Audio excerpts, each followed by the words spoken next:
Hello, ladies and gentlemen, and welcome to Turn 12.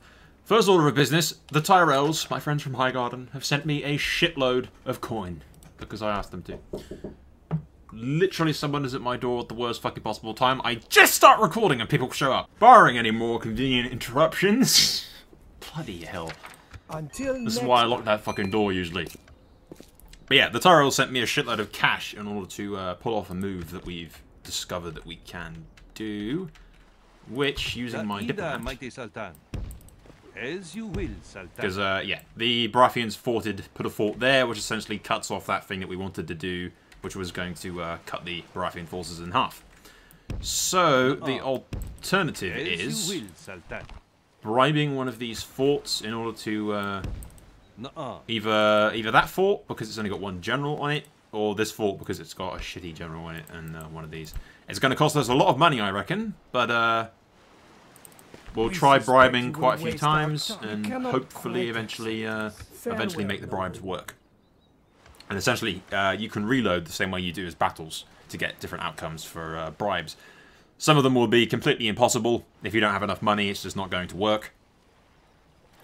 But hopefully, in theory, from what we've tested, we have more than enough money to pull off a bribe. So, yes, now that we pull all of our money together, I might have to destroy a few of my buildings, but ultimately we will make the bribe work. But before we do any of that, because it's going to take a few reloads, I won't bother showing you. Army will not survive. We'll sack that to get us a bit more coin. I guess up to 90k, and that's without having to destroy all of these. Wait a sec, I'm just going to turn this the fuck down so that it shuts the hell. But yeah, 10 Griffin's Roost, which gets us to 90k. And it still leaves us with a bunch of buildings like drill squares and everything that we can destroy if we need the extra money. Gonna move up our forces. But assuming that this works, we're gonna bribe this fort, hopefully, is the easiest one, which we'll do. Which would allow us to send Oberyn across like so, and then I'll show you. You can't actually, what I'm about to do is illegal, you can't do this, but I'll show you what I mean. If that fort's no longer there, we can just go straight up and beat the shit out of Stannis. And then beat the crap out of him over and over again until he basically... That is still very loud. Are you done? Yep, you done with the sounds of death? Yes, okay. Yeah, once you do that, once that fort's done, we can move in and just completely fuck up Stannis, hopefully kill him, and then we can use the thing that we pointed out earlier, where I put a fort right here, and then let's just bring over these guys to show you, and then I bring a fort here. I don't know, fucking, I'll have to get rid of that admin's diplomat, but we put a fort there that connects with that one, cuts across there, and makes it so that the guys from Bronze Gate and these two forts won't be able to get down to Storm's End to lift the siege. So, in theory, everything hinges on us bribing this fort, which is going to cost us a lot of money, but we'll skip ahead to, in a moment anyway, to when the bribe has worked, assuming that the bribe will work. But we'll ferry these guys over as well. Because these chaps will just probably come over here. I'll probably make them come over here and join in the siege, to be honest. Yeah, I'll make them come over here, join in the siege with Oberyn and everything after he's finished with Stannis. And then the rest of my fleets can all move up as well. Which is all the fucking sailors need to move up as well. These guys are going to take a while. And I'm building another war galley, 2 more galleys and a cog in there. So they'll all join up in that place, and I'll be able to go north and fuck up everything. But yeah, we'll skip ahead to when the bribe's done and show you how that goes. All right, here we are. The bribe worked. I'll have the bribe up on the screen now, so you can see how much it cost me. It was like 30k, no, 50k. Sorry, 50k. A sizable chunk of money, but it does leave me with a shitload of money left. So a bunch of that will be returned to the Tyrells. Essentially, I estimate they sent me 48k, so they got about 30k, give or take. That I'll give back to them. But yeah, we bribed that fort, which allowed us to go in here and fuck up Stannis. I'll leave some pictures up on the screen now, for you can see the battles for yourself. I got Sand, who is Oberyn's bastard son. Not canon, but, you know, I've used him as Oberyn's bastard son. So my fort wall will stretch across to there. I've put the traitor, Lord Donald Swan, in charge of that. And then I put Darkstar in charge of that. So that fort wall blocks off the Baratheon forces at Bronzegate. And they don't really have the numbers, even if they could, to lay siege, to lift the siege of Storm's End. Because we've got Trystane laying siege to that. And we've got the Red Viper laying siege to it as well. And then we've got Yonwoods with some of his forces also laying siege to it. And Griffin's Roost has fallen. And my fleet is looking pretty freaking badass at this point. Those guys will join up with them next turn. And the rest of the fleet is coming. So essentially that is the end of House Baratheon.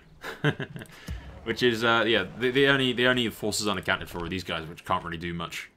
And I've defeated them anyway, so... But yeah, Storm's End will fall. That's a considerable chunk of money.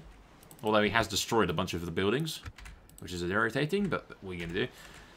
And then afterwards, Bronzegate will fall as well. And the Tyrells are just right there with like 3 or 4 stacks of their own as well.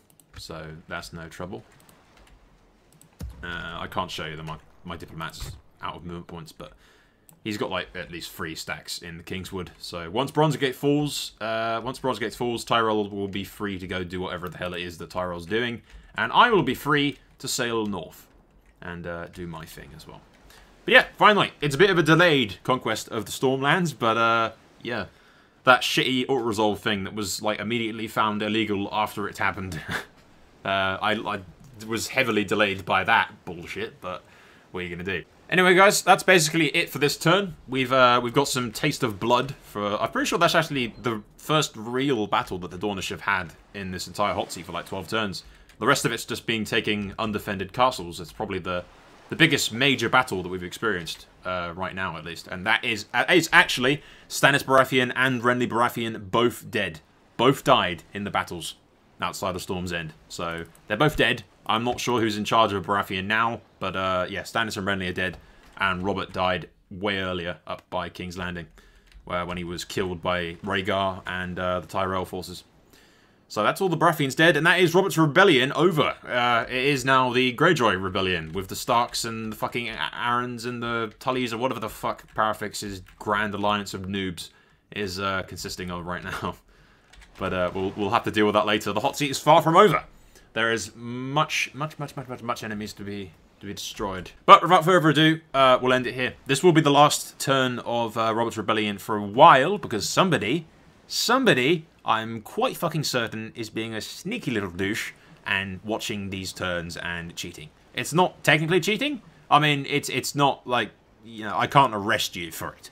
I can't arrest you for it. It's not stated in the Total Center's rules, but it is basically one of the lowest things you could possibly do. So, on those grounds, I'm going to delay any future turns for Robert's Rebellion for a while, and instead of Robert's Rebellion, I'm going to upload a hot seat that I already have all the footage for. It's one of my older ones, it's completed, so there's no risk of anyone cheating and watching my videos. So we'll upload a couple of those before we upload Robert's Rebellion. I'm just going to put a bit of a delay on Robert's Rebellion, so that the person that I think is probably watching the videos won't get much in the way of any useful information out of it moving forward. Anyway, that's all for now. With that in mind, next week, the other hot seat is something to do with... what was it called? I think it was called A Storm of Swords or something. It's with Aegon Targaryen, or Aegon Blackfire, or Young Griff, for those of you that know who that is. And that's a pretty good hot seat, with plenty of diplomacy and backstabbing and intrigue and shit. So, yeah, that'll be a fun one. That'll be a fun one. Otherwise, for the schedule, we'll have something to do with Westeros 1.0 up on the weekend. I'm trying to get on top of things with the channel. It's been a bit hectic recently, as most of you will know. But yeah, I thank you for watching. That is all for now. Soul out.